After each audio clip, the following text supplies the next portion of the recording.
তো এশিয়া কাপের স্কোয়াড ফাইনালে রিলিজ হয়ে গেছে। 1.5 ঘন্টা আমাদের এক্সট্রা ওয়েট করে দিয়েছে। 1:30টার সময় দেওয়ার কথা ছিল, 3টে দিয়েছে শেষ ম্যাচে। আমরা একটা থেকে বসেছিলাম। হ্যাঁ, তো বড় বড় সারপ্রাইজিং নাম টিমের মধ্যে নেই, যা ছিল পুরনো নাম তারাই আছে। যেটা সারপ্রাইজিং সেটা হচ্ছে শুভমান গিলকে ঢোকানো হয়েছে টিমের মধ্যে, তাও নরমালি না, অ্যাজ এ ভাইস ক্যাপ্টেন।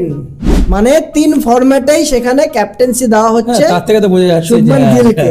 মানে সেই বিরাট রোহিত এদের ক্যাটাগরিতে নিয়ে যাচ্ছে গৌতম গম্ভীর। এটা পরিষ্কার এখানে যা বোঝা যাচ্ছে জলের মতো। আর কি বলতো, আরেকটা কথা মনে হচ্ছে যে টি20 কে পুরো একটা সাইডে রাখবে। হ্যাঁ, টি20 পুরো অন্যরকম, না ওডিআই না টেস্টের সাথে না ব্লেন্ড করবে না। মানে হোয়াইট বলের মধ্যে ওডিআইটাকে একটা মিডল, ওডিআইটাকে সবাই ছেড়েই দিয়েছে বলতে গেলে।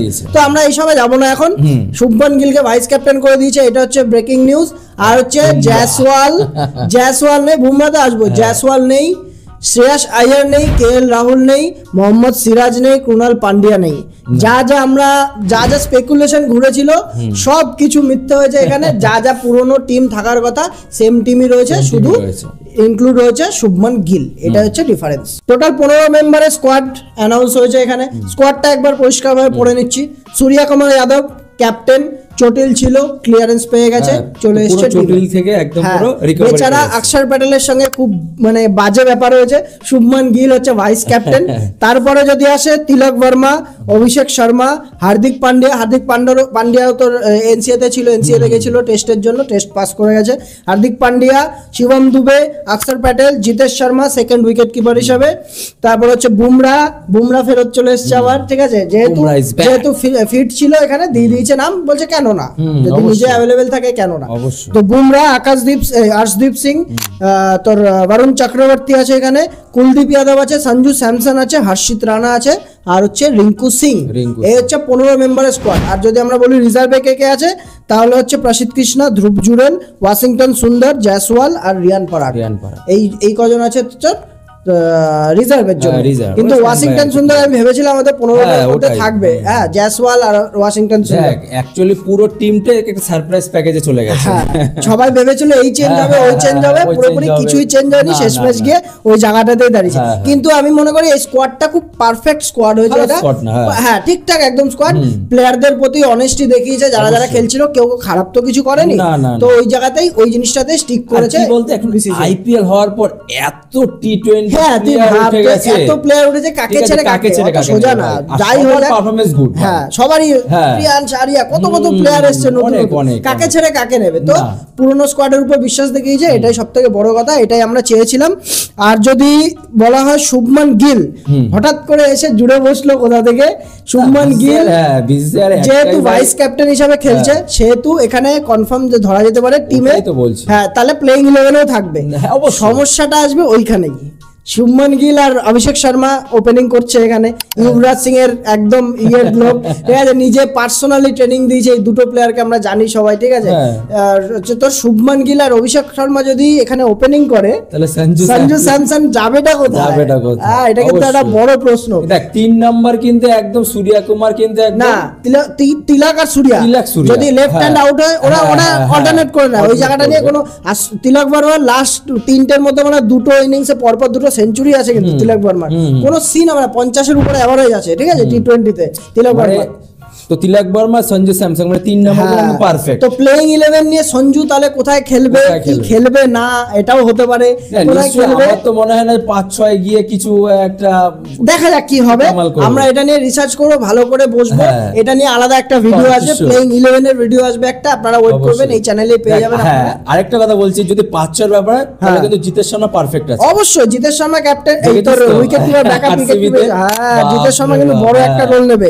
আর ওইদিকে জসপ্রীত বুমরা তোর অ্যাভেলেবিলিটি যখনই দিয়েছে, জসপ্রীত বুমরাকে টুক করে টেনে নিয়ে নিয়েছে, ওখানে কোনো রকম কোনো অসুবিধা নেই। লাস্ট বুমরা কবে খেলেছিল মনে আছে?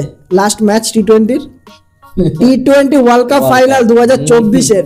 তারপরে আবার কামব্যাক করছে এই সম্মত বুমরা। হ্যাঁ, হ্যাঁ মোটামুটি তো 1-2 বছর, হ্যাঁ মোটামুটি একটা 2 বছরের কাছাকাছি কে কামব্যাক করছে। হ্যাঁ, আর যাদের কথা না বললেই নয়, শ্রেয়াস আইয়ার।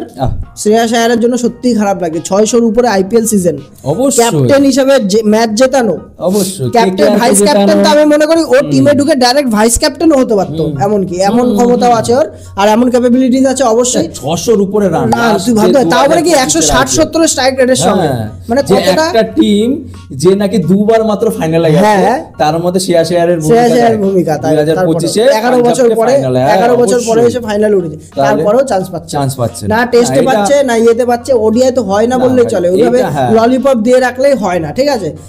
এই টিমের মধ্যে আমি মনে করি ফিট করা উচিত ছিল, অবশ্যই। আর শ্রেয়াস আইয়ারকে আগেই চান্স দেওয়া উচিত ছিল, তিলক বর্মা এরা আসার আগে, ঠিক আছে। এটাও একটা অবশ্য ডিফারেন্ট টপিকে, আমরা স্কোয়াডের ভিডিও করছি যেহেতু এটা।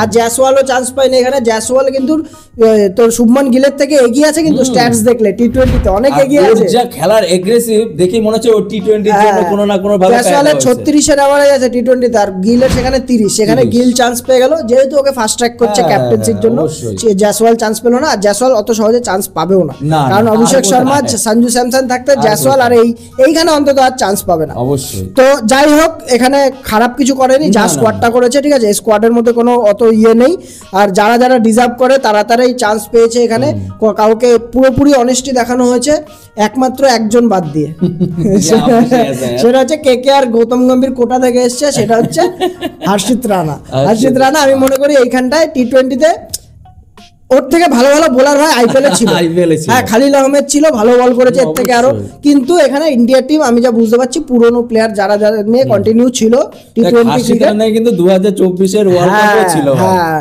ঠিক আছে, ওইখান থেকে খেলেছে ও, হ্যাঁ ওখান থেকে টেনে নিয়ে, মানে যাই হোক ওই টিমটাই কন্টিনিউ করতে চাইছে আর কি। তো আরেকটা জিনিস শোনা যাচ্ছে, কি বলতো, ইন্ডিয়া পাকিস্তানের ম্যাচ নাকি বয়কট হবে, এটা শোনা যাচ্ছে ঠিকই, হ্যাঁ কিছু কিছু এক্স প্লেয়াররাও বলছে যে বয়কট করা উচিত বা বয়কট হবেই, এমন ভাবে বলছে, যেমন কেদার যাদব একজন আছে। দেখ লেজেন্ড লিগ আর আইসিসি কোন ইভেন্ট পার্থক্য আছে, আমারও মনে হয় না হবে না, ঠিক আছে, মানে ঠিক হোক বা ভুল হোক, করা উচিত না উচিত সেটা আলাদা টপিক, কিন্তু আমার মনে হয় এখানে হবে না, তার কারণ হচ্ছে বিসিসিআই এর সঙ্গে সোনির কন্ট্রাক্ট আছে, অবশ্যই এখানে কিছু একটা টাইম পিরিয়ডের মধ্যে 3-4টে ম্যাচ, এরকম 2-3টে পাকিস্তানের সঙ্গে ম্যাচ করাতে হবে, কারণ কি শুনছি প্রত্যেক সেকেন্ড না প্রত্যেক মিনিট একটা 16 লাখ করে ওইটা ইন্ডিয়া পাকিস্তানের ম্যাচের রেটটা আর কি ফিক্স করা হয়েছে, দেখ আরেকটা জিনিস মানে ইনকাম হবে, আরেকটা জিনিস বলতে খেলা নিয়ে রাজনীতি বা পলিটিক্স করাটা আমার মনে হয় না উচিত। আমিও বলেছিলাম এর আগেও ইন্ডিয়া পাকিস্তানের ম্যাচ হওয়া উচিত, আমি এখনো বলবো যে হওয়া উচিত, অবশ্যই, কারণ হচ্ছে স্পোর্টস একদিকে আর একদিকে। এবার আপনারাও জানান, ঠিক আছে, এখানে মানে অত হাল্লা করার কিছু নেই, আপনার প্রত্যেকের মত আলাদা আলাদা থাকতে পারে, ঠিক আছে, এখানে লোকতান্ত্রিক গণতান্ত্রিক কোনো ব্যাপার না এগুলো, কোনো ব্যাপার। তো যদি আমরা স্কোয়াডের কথা বলি, এটা ছিল স্কোয়াডের রিভিউ। তো আপনারা জানাবেন আপনাদের যদি কেউ মানে প্রিয় প্লেয়ার থেকে থাকে যে এর মধ্যে নেই, বা হচ্ছে এখান থেকে বের করে কাউকে ঢোকাতে চান, অবশ্যই কমেন্ট করে জানাবেন। কমেন্টস করছেন আপনারা, দেখে ভালো লাগছে এই জিনিসটা। তো হ্যাঁ, পরের ভিডিওতে সাপোর্ট করছেন, হ্যাঁ এরপরে আমরা স্কোয়াড থেকে বের করে প্লেইং 11 মানে আরো কঠিনে যেতে চেয়েছি, ঠিক আছে, ওই ভিডিওটা অবশ্যই নিয়ে আসবো। তো থাকবেন আমাদের সাথে, এই চ্যানেলে পেয়ে যাবেন। তো দেখা হচ্ছে আপনাদের সাথে পরের ভিডিওতে। সুস্থ থাকবেন, ভালো থাকবেন, দেখা হচ্ছে, বাই।